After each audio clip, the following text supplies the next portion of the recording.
The Postal Service has been facing substantial challenges through this pandemic, and delivery has suffered as a result of that. There have also been significant financial challenges for the Postal Service as the economy continues to evolve.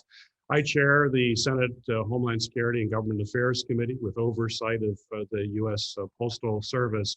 And I'm pleased today to announce that we have introduced bipartisan legislation, significant bipartisan support for what will be the first major piece of postal legislation in nearly 15 years. It is long overdue. I'm very pleased we're able to bring a coalition together, and we hope to move this legislation as quickly as we can.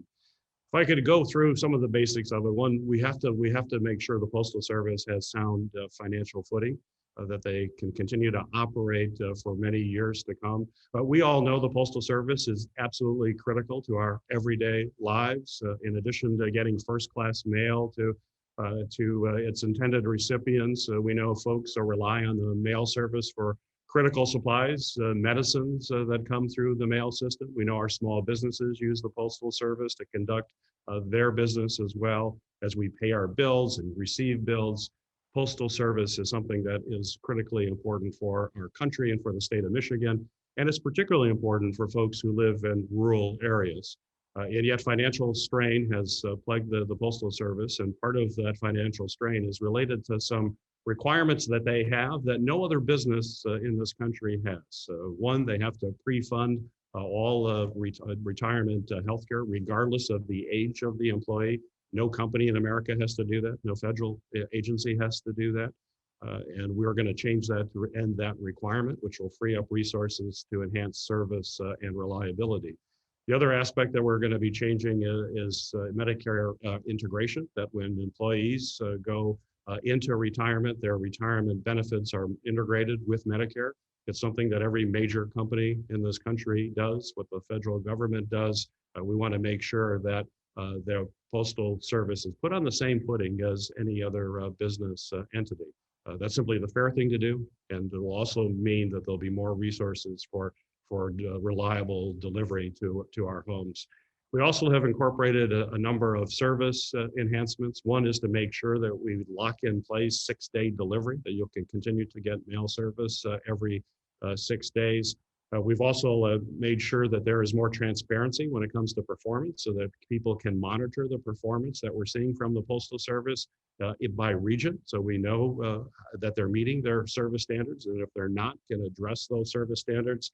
We're also going to be allowing the Postal Service to be engaged in non-postal type of activities, use the resource that they have with post offices across our state to offer additional services, things like fishing licenses and hunting licenses, and we'll continue to explore ways to generate more revenue for the Postal Service.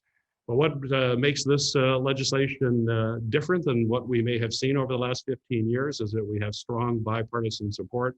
I introduced this legislation with 20 co-sponsors, 10 Democrats and 10 Republicans. With the Senate, in order to move legislation like this, it is subjected to a filibuster rule, which means you need to have basically 60 votes to be comfortable that legislation can actually move forward. And so having 10 Republicans and 10 Democrats is a great start. And it means I suspect we're going to have very strong, broad bipartisan participation, well in excess of that. I'm anticipating strong support from my Democratic caucus of 50 members, and already having 10 Republicans as co-sponsors on my legislation means I'm confident we'll be over 60. We'll be able to move this legislation.